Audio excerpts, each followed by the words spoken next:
ሲፈን ከሙስጠፋ ፍቅር እንደያዛት እና እንደዚሁም እንደምታወደውና እንደምታፈቅረው ነገረችው።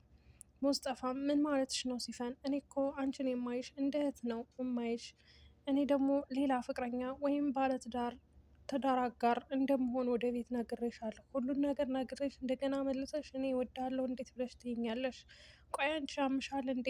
ቆይማ ስለቀናሽና ማናት ብለሽ ስለተጠራጠርሽ ነው ያንን ስልክ ሲደወል ያነሳሽው በማለት ይጠይቃታል። አዎ እኔ በጣም ነው የምወድህ። ቆይማ እዚህ ቤት ያላቸው ሰዎች የኔ ፊትና የኔ ሰውነት የማይታያቸው እንደዚሁም ደግሞ ለምንድን ነው በማለት ትጠይቃቸዋለች። እነሱም በንዴትና በብስጭት ሙስጠፋ አንቺ ጤነኛ አይደለሽም እንዴ? ያምሻል እንዴ? በማለት እንግዲህ ሲፈንን እንደ መቆጣት ይላታል። ሲፈንም በዛ ንዴትና በዛ በብስጭት ውስጥ ሆና ምንም ነገር መናገር አልፈለገችም።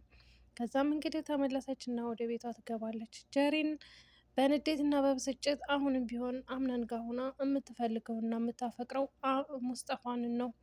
ሙስጠፋን ቆይማ ማንኛይቱ ሚስትህ ናት ስልክ ያነሳችው እኔ ደውዬ በማለት ስትጠይቀው ምን ነው ቀናሽ እንዴ ሲላት፣ አይ እኔ ለምኑ ነው የምቀነው? ምንም ያስቀና ነገር አለ በማለት ጀሪን ውስጧ እያረረ ሙስጠፋን ትናገረዋለች። ሙስጠፋም እኔ እኮ አንቺን በደንብ ነው ማቀሽ፣ እንዴት ነው ያልቀናሹ? በደንብ ቀንተሻለ በማለት እንግዲህ ቢመልስላትም ጀሪን ግን ቆይ እኔ ምን አገባኝ እያለች እንደገና እሱ ከሄደ በኋላ መናደር ትጀምራለች። ግን ተቀድመው ከቤት ከክላሷ ውስጥ በወጣች ሰዓት እንግዲህ ሙስጠፋ ተከትሏት ወደ እሷ ይሄዳል፣ ወደ ጀሪን ግን እሱን ማናገር አልፈለገችም። መጀመሪያ ላይ ስልክ የደወለችው ቤሪንን ከደረጃ ላይ እንደወረወረቻት እና ሙስጠፋ ያግዘኛል ብላ ነበር። አንዳንድ ጊዜ ጀሪን የሆነ ማገናዘብ የሚባል ነገር የላትም። ምክንያቱም ጀሪን ሙስጠፋ ያግዘኛል ብላ ማሰቧ በጣም ትልቅ ስህተት ነው። ምክንያቱም ሙስጠፋ ምንም ቢሆን ምንም ቢፈጠር አያግዛትም። ያን ሁሉ ካደረገችው አንጻር ሲታይ እሷ በጣም እሱን ጎድተዋለች። ስለዚህ ችግሯን እሱ ካወቀ እንደ ገፈተረቻት ይናገር ይመስለኛል። ምንም ቢወዳትም ቢያፈቅራትም ቤሪን ላይ ይህ መፈጠሩ ግን በጣም ያስጠላልም በጣም ያሳዝናልም። ስለዚህ ሙስጠፋ ይህንን እንግዲህ የሚደብቅላት አይመስለኝም፣ ሀታ ብትነግረውም ማለት ነው። እንግዲህ አሁን ላይ ሲፈን በጣም ተጠራጥራታለች። ይቺ መሰሪ የማትረባ እሷ ናት ይህንን ነገር ያደረገችው በማለት ውስጧ በጥርጥር አድሮባታል። ከሳሎን ቁጭ ብላ እንግዲህ ጀሪን እያለች እየጠራቻትም አልሰማቻትም። በሀሳብ ተውጣ ሄዳለች። ጀሪን ብላ ስትጠራት በሁለተኛው አቤት ጠራሽኝ እንዴ በማለት የት ሄደሽ ነው? በሀሳብ እኮ ተውጠሻል ትላታለች። አምነን እንዳልደወለላትና ስትደውልለት ስልኩ እንደማይሰራ ትጠይቃታለች። ግን ጀሪን አሁን ላይ ያለችበት ሁኔታ የቤሪንን መገፍተርና የቤሪን እንደዚህ መሆን የእሷ እጅ እንዳለበት ማን ይነግራቸው ይሆን? አሰላሙ አለይኩም ወራህመቱላሂ ወበረካቱ። ወደ የተከበራችሁ የቻናል የቤተሰቦች ሰላም ሰላም ብያለሁ። ውድ ክርስቲያን ወገኖቼ ሰላማችን ዛሬ በያላችሁበት። ለዚህ ቤት አዲስ የሆናችሁ ላይክ፣ ሸር፣ ሰብስክራይብ እያደረጋችሁ አበረታቱኝ። ለምታበረታቱኝ ደግሞ እጅግ ከልብ አመሰግናለሁ። ውድ ሀገሬ ልጆች ኢትዮጵያኖች አላህ ከድንገተኛ አደጋ ይጠብቀን። እንግዲህ ሀረጎ ላይ የተፈጠረውን ነገር አይታችኋል። ሀረጎ መንገድ እንግዲህ ከድሮ ከጥንቱ ጀምሮ ይሄ መንገድ ብዙ ወንድሞቻችንን እንደዚሁም ብዙ ወገኖቻችንን እና ብዙ እህቶቻችንን ያሳጣ መንገድ ነው። አላህ የሞቱትንም አላህ የጀነት ይበላቸው፣ አላህ ይዘንላቸው። እንግዲህ ያለነውንም ደግሞ በዛ መንገድ የሚሄደውን ሰው በሙሉ አላህ ሱብሃነ ተዓላ ይጠብቀው። ወላሂ በጣም ነው የሚያሳዝነው። በአንድ ጀንበር በአንድ ምሽትና በአንድ ንጋት ይሄ ሁሉ ሰው ማለቁ ማለት እንግዲህ በጣም ከባድ ነው። ከአንድ ቤት ውስጥ እንግዲህ 2 እስከ 3 የሞቱ ሰው አለ የተባለ ነው። ያን ሀዘን እንግዲህ የሚቆጣጠረው ማን ነው? ሰውነንና እንግዲህ አላህ ሱብሃነ ተዓላ አንዳንድ ጊዜ መቻልንም ትዕግስትንም ይሰጣልና ያው የሞተ ተጎዳ እንጂ ያለ ምን ይሆናል የሚባል ነገር አለ። በዛን ሰዓት ግን ሱብሃንአላህ ወላሂ ያላየው ሰው ይሻላል። እዛ አንድ ሰው እንደዛ ተጭኖ ያ ሁሉ እንደዛ 100 ሜትር ተገልብጦ ገብቶ ከዛም በመቀጠል ደግሞ ከላይ የሚጫነው ጋዝ ታውቃላችሁ። በጭራሽ ከደሴ ወደ አዲስ አበባ ከአዲስ አበባ ወደ ደሴ የሚሄዱ መኪናዎች በጭራሽ አቅል የላቸውም፣ እውነት ለመናገር ማለት ነው። አቅላቸው የሄደ ነው። ስለዚህ ባናቱ ላይ ነው ሰው የሚጭኑት እና በዛ አጋጣሚ እንግዲህ ያ ሁሉ ተጭኗቸው መኪና ውስጥ ያለ ሰው እንግዲህ አንድ ባስ ከ30 በላይ እስከ 40 ሰው የሚይዝ ሰው ነው። እንግዲህ አስቡት፣ በጣም ከባድ ነው። አላህ ይዘንላቸው። ለተረፉትም ደግሞ እንግዲህ ተርፈውም ሐኪም ቤት ያሉትም ደግሞ አላህ ጤናቸውን ይመልስላቸው። ወላይ ላዚም በጣም ያሳዝናል።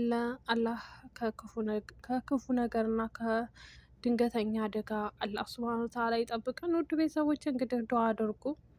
አገራችን በጦርነቱም በረብሻውም በችግሩም በድርቁም በረሃቡም ወላሂ ሱብሃናላህ የኛ የኢትዮጵያ ስቃይ የኢትዮጵያ ኑሮ እንደሆነ እንጃ ወላሂ ላዝምን የምን እንደምል አላቅም፣ እውነት ለመናገር ማለት ነው። ግን ምን ታደርጉታላችሁ? አገር ነው ተለቆ አይኬድም። የሰው ሀገርን ብንኖር አንድ ቀን ውጡ መባል አይቀርም። የሰው ሀገር የምትኖሩ ጉልበት አላችሁ፣ ጤና ካላችሁ ነው። ማንም ሰው የትም ሀገር ብትሄዱ ከሀገራችን ውጡልን ሂዱልን እንጂ አገራችሁ ነው አብራችሁን ኑሩ፣ እኛ ስንቸገር አብራችሁን ተቸገሩ የሚል ሰው የለም በነገራችን ላይ በአሁኑ ሰዓት ማለት ነው። ስለዚህ ውድ ቤተሰቦች አላህ ሀገራችንን ሰላም አላህ ያደርግልን፣ ጤና ፊያቸውን አላህ ይስጣቸው ያሉትንም ሀገራችንንም ደግሞ አላህ ሰላም አድርጎ ያዋደን። ወላሂ ወደ ድሮ ማንነታችን ይቀይራል፣ ወደ ድሮ ህይወታችን፣ ወደ ድሮ ጸባያችን፣ ወደ ድሮ ፍቅራችን ይቀይረን። ወላሂ ሀገራችንን አላህ ሰላም ያደርግልን።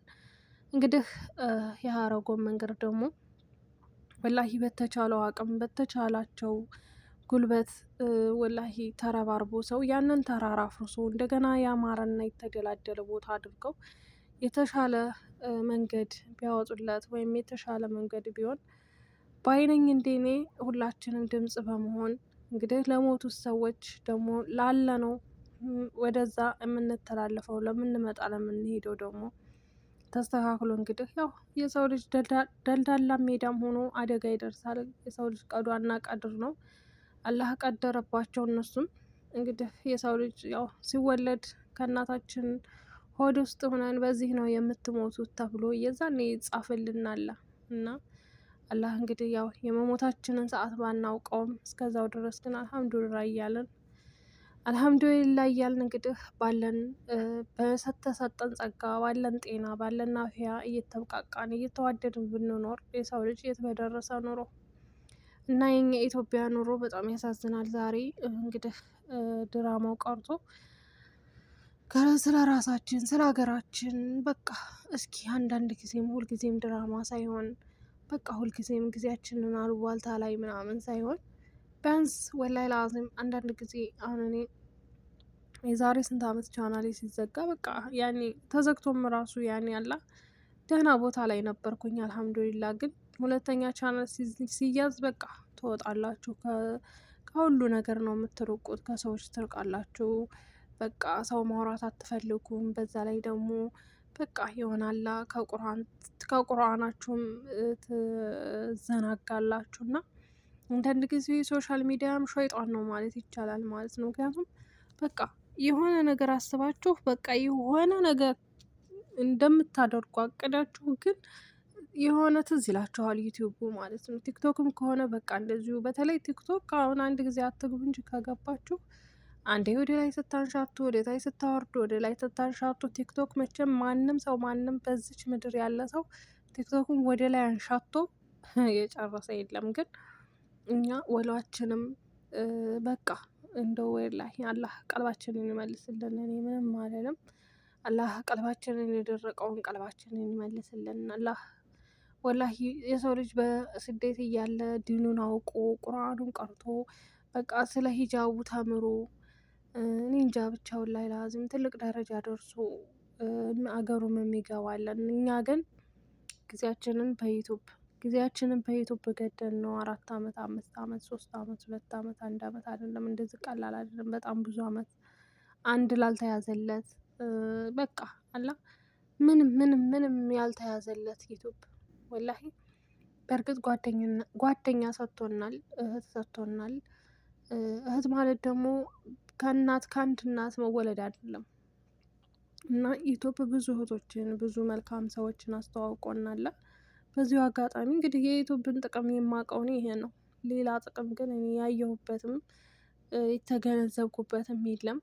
ምክንያቱም ዩቱብ ሆን ብላችሁ ከያዛችሁት በራሳችሁ ሳይሆን በቃ ለራሳችሁ በራሳችሁ የምትሰሩበት ሳይሆን ለራሳችሁ የምትጠቀሙበት ቢሆን ትጠቀሙበት ስላችሁ ዩቱብ ላይ ከገባችሁ አሉባልታ ወሬ ሳይሆን ስለ ድናችሁ፣ ስለ ጅልባባችሁ፣ ስለ አለባበሳችሁ በቃ እስልምናችን ስለሚፈቅደው በሙሉ ብናወራ ብንከታተለው የት በደረስን ነበር። ሆኖም ግን እንግዲህ ያው አላህ ነው የሚቀድረውና አላህ ቀልባችንን ይመልስልን። ወላሂ ላዚም እኔ ምንም እንደምላችሁ አላውቅም። ውድ ቤተሰቦች እንግዲህ ይህን ወሬ ሳወራባችሁ ቅር ሊላችሁ ይችላል። ሆኖም ግን እንግዲህ ከዚሁ ይቅርታ ጠይቃለሁኝ። ያው አንዳንድ ጊዜም እንደዚህ አይነት ነገር መስራት እንልመድ።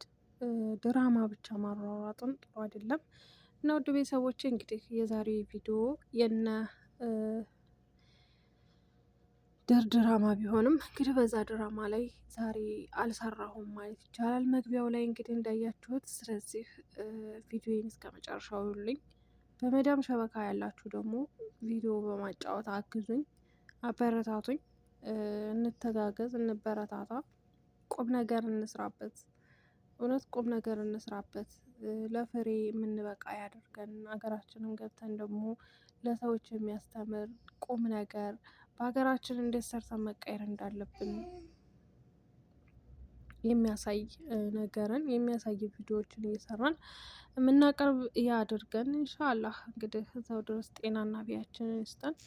ውድ ቤተሰቦች እንግዲህ የዛሬው ምክር አበዛሽ ብላችሁ ቅር እንዳይላችሁ። ውድ ቤተሰቦች ወዳችኋለሁ፣ አከብራችኋለሁኝ።